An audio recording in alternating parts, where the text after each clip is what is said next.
Hey everybody, my name is Andrew Peterson. I'm glad to be, virtually be with you today. I'm broadcasting from Nashville, Tennessee, which is where I've lived for the last 23 or 4 years, something like that. I came to Nashville all those years ago for a career in music. I'm a singer-songwriter and touring singer-songwriter, and so I have made my living as a musician. And one of the questions I've gotten from quite a few people over the years is, how in the world did you go from being like a folk singer to being a fantasy novelist? And the simple answer is that I wanted to write books before I ever found a guitar. When I was a kid, I remember getting the Dragonlance Chronicles when I was for Christmas when I was in the 8th grade. I don't know if you guys remember those books, but it's just like the most like gritty, classic, nerdy fantasy you can imagine. And that of course launched me over into Forgotten Realms and David Eddings' Belgariad, and I don't even know what else.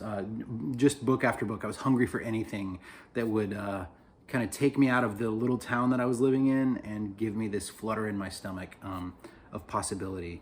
And so I just love those kinds of books. I remember trying to write books a lot when I was in school, and harbored this secret dream of one day writing a big epic fantasy tale.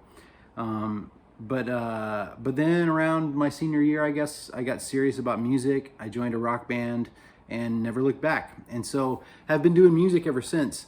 But about the time I made my 3rd record, my kids were then old enough for me to read to them.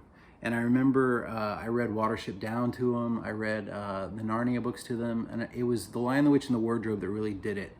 When I read that to my kids, it just woke up in me all over again, this desire to write fantasy. And so I talked to my wife. I said, hey, you know that book that I'm always talking about wanting to write one day? I think it's finally time to do it. And so I knuckled down probably 15 years ago, I guess. So in between records, I would work on these books. And so it's just been one of the great blessings of my whole life to get to meet the readers and to share that chunk of my imagination with other people and have them resonate with it. It's the best thing.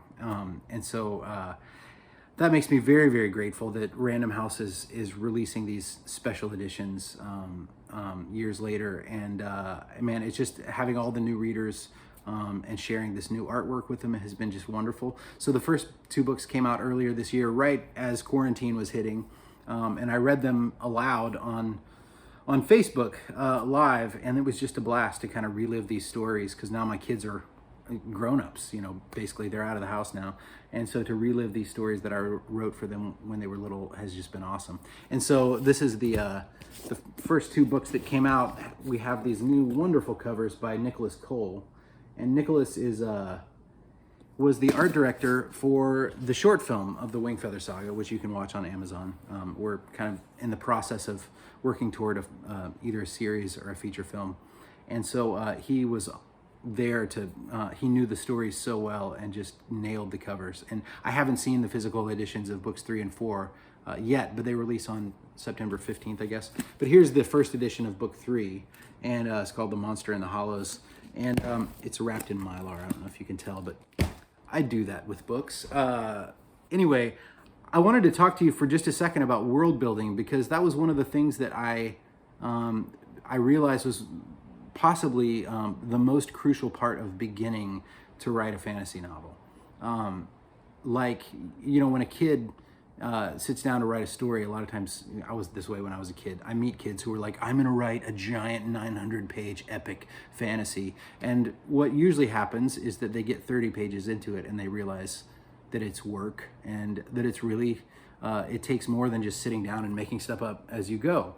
And so, for me, I remember having all these false starts, and I had these general characters in mind. I had the general idea for at least the beginning of the story, but I just kept running into walls, and those walls oftentimes were world building problems.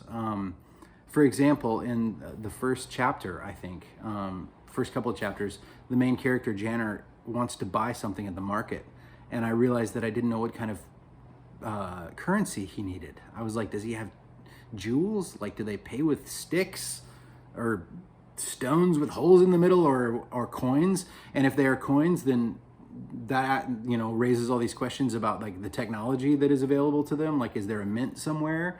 Do they have, like, it also raised questions about government, because if it is a coin, then is there someone's face on the coin? And if so, whose face is it?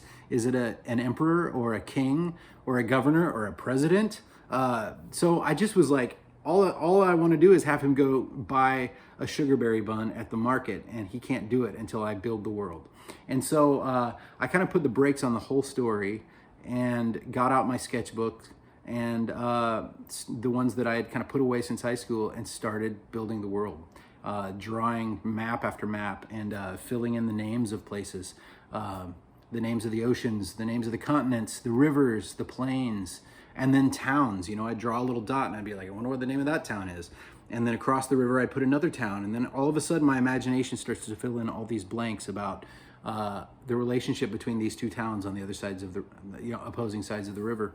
And so I just think it's huge. And so I spent so much time building the world before I really started doing this story. So I'm a gardener, and the best analogy I know for it is that if you want to raise vegetables, then you have to prepare the soil. It's like I have these raised beds, and I can't just put the seeds in the ground. I have to prepare the soil. I have to go get compost and mix the soil correctly. And then after I've done all that work, then I can start to grow something real. And so starting with a map is like starting with good soil when you're raising your vegetables. So in closing, I just wanted to show you the final map. This is was painted for me by Justin Gerard, who illustrated a few of the first editions of the books. And Justin is an amazing, amazing painter. And he painted this for me. This is not, this is way cooler than the map that I drew in the beginning.